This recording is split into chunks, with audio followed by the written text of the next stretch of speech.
when it comes to evaluating multivariable limits, you have to consider approaching, in our case, approaching the origin. You have to consider approaching the origin in all directions. So it could be approaching the origin in straight lines, or it could be you approaching the origin in spirals, or maybe approaching the origin in this direction, like this. So you have to consider approaching the origin in all directions. Well, one way of encapsulating all directions is to convert this into polar form. So convert into polar form. So remember, in polar form, we've done polar form before. X is given by this, Y is given by this, and R is given by this. So for example, let's say you've got to approach, in our case, the origin.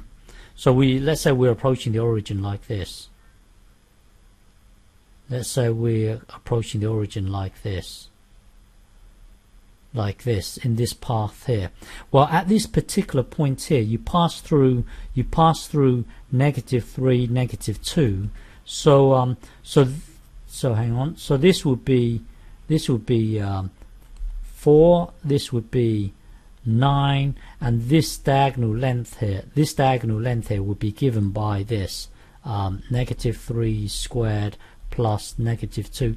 Even though it's a negative, it will give you a positive radius. It will give this diagonal length will be positive because you're squaring it here. You're squaring it here. The point is that this distance here is given by root x squared plus y squared. Well, rather than using this, we're just going to call this r to represent the radius.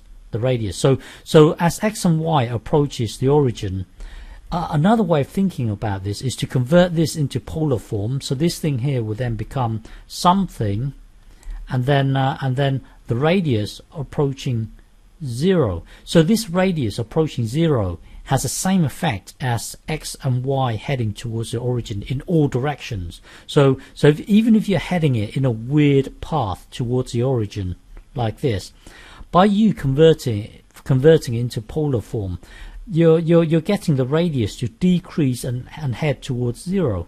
So look, as the radius decreases, it will have the same effect as x and y heading towards towards the origin in all directions. Even if you're heading even if you're heading towards the origin in a weird direction, in a weird path, you decreasing the radius as time goes on will have the same effect. You're heading towards the origin. So converting into polar form and letting r head towards 0 will have the same effect as all possible paths. So really, you getting the radius to decrease to 0 will encapsulate all possible paths. So for example, if you're approaching it in a straight line like this, there, r approaching 0 will have the same effect. Or if you're approaching it in a spiral, it will have the same effect as r heading towards 0. So the trick is to convert this into polar form and then let r head towards 0. So let me just illustrate it with this example here. So we are trying to work out the limit of this. So when you convert into polar form, x is given by this, so we can put this into the x here. That will then give us this, and then you've got squared. Y is given by this, so put it into here. That will then give us this thing here, and then looking at this, square both sides. That will then give you this. So now you can put this into here.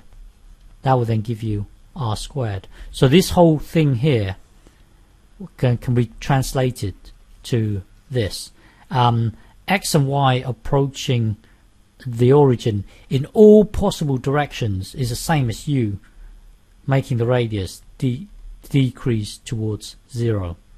Okay, so that will then take us to here, and then now square this. That will then give you square this, and then you've got another r here, so that will be r to the power of 3 cos squared, sine, and so on. And then you've got r times r. These two will cancel out with r squared down here, giving you this. And now when you look at this, this thing cos square cos is bounded. So remember, cos looks like this. It oscillates between +1 and -1. Sine oscillates between sine oscillates between 1 and -1 as well.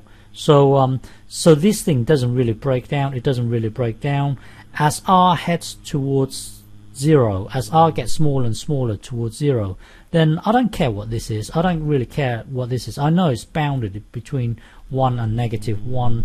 This, well, as r heads towards 0, this whole thing here will head towards 0, because you're in effect multiplying this by 0 ultimately.